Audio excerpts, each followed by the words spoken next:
चार का चौका इसकी शुरुआत कर लेते हैं।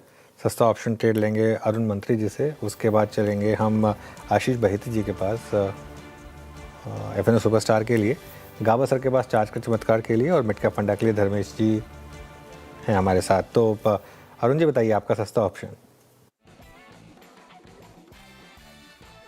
जी सर, डीएलएफ के पुट ऑप्शन को खरीदने की सलाह है। अगेन ये ऑप्शन भी अगस्त सीरीज का ही रहेगा।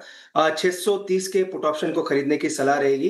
कहीं ना कहीं डीएलएफ में एक बड़ा ब्रेकडाउन दिख रहा है। मुझे लग रहा है स्टॉक 620 की तरफ जा सकता है, तो 630 के कॉल ऑप्शन को खरीदे। 23 रुपए के आसपास चल रहा है।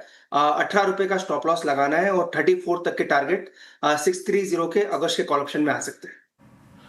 ओके, यहाँ पे डीएलएफ 630 की पुट भी आपको लेनी है। आशीष बैती जी के पास चलते हैं फिर सुपरस्टार के लिए। आशीष क्या पिक कर रहे हैं आप? जी Virendra ji, on the short side pick करना चाहूंगा अडानी पोर्ट्स। ये स्टॉक एक अहम क्रूशियल सपोर्ट जोन तोड़ रहा है और जो पूरे जून का लो था उसको अब ये ब्रीच करता हुआ देखने मिल रहा है। तो यहाँ बिकवाली की सलाह है, जो स्टॉप लॉस इसमें मेंटेन करना है वो 1795 का एसएल मेंटेन करे। नीचे में लगता है इसमें 1750 और 1720 तक के भी लेवल्स देखने मिल सकते हैं। Adani ports short, meanwhile market days low में अब 180 अंक नीचे 23,815 पर काफ़ी प्रेशर फिलहाल मार्केट में। चार्ट का चमत्कार, गाबा सर आपने क्या चुना है? शॉर्ट साइड और स्टॉक चुना है मैंने इस वक्त, वो है अशोक लेलैंड। अशोक लेलैंड ट्रेड कर रहा है 150 रुपीज 70 पैसे। 152 का लगाएंगे स्टॉक, 1 रुपी 30 पैसे का। डाउन साइड टू 147 पॉसिबल है। वीक लगता है अशोक लेलैंड। अशोक लेलैंड वीक लगता है और ऑटो की रैली में पार्टिसिपेट नहीं कर रहा है। ये धर्मेश जी, मिड कैप फंडा में क्या पिक किया आपने? अब मुझे मिड कैप फंडा में आज स्टॉक में सबसे ज़्यादा सेलिंग चल रही है, इंडसइंड बैंक वो पिक किया है। और ये पहले भी आपके शोज में मैं रिकमेंड किया था 910 920 के आसपास। और इसकी भी कहानी यही थी कि ये एक टर्न अराउंड स्टोरी है।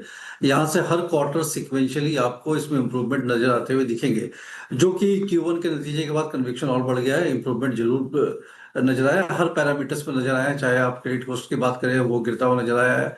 At the same time asset quality improve हुई है, नेट इंटरेस्ट इनकम एडवांसेस इसके बढ़े हैं और कॉस्ट टू इनकम रेशियो भी काफी संभलता हुआ नजर आया। आरओएस बढ़ गए हैं।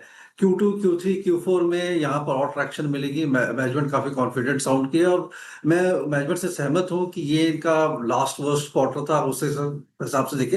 हालांकि Q4 should be the worst quarter because वहां से सिक्वेंशियली ये बेटर परफॉर्मेंस कर रहे हैं। वैल्यूएशन के हिसाब से अगर आप बाकी प्राइवेट सेक्टर बैंक के साथ कंपेयर करें तो काफी कंफर्टेबल पोजीशन में है। अगर आप मुझे ऐसा लगता है कि FY27 जब ये एंड करेंगे तो एडवांसेस ग्रोथ जो इनके हैं वो 10 से 12% के आसपास रहेंगे और net interest income growth around 13-14% के आसपास आ जाएगा। उस रिस्पेक्ट में जो प्रॉफिटेबिलिटी ग्रोथ है वो तो काफी अच्छी रहेगी, but price to book value 1.1 पे ये ट्रेड करते हुए नजर आएंगे। आरओए 1% के आसपास इसका पहुंच जाना चाहिए FY27 के अंत तक। जो अपसाइड टारगेट है वो अराउंड 1200 के आसपास का है नियर टर्म के लिए, और जिससे क्वार्टर ऑन क्वार्टर जब जब नतीजे आएंगे उस हिसाब से हम वो इसे रिवाइज करते हुए जाएंगे।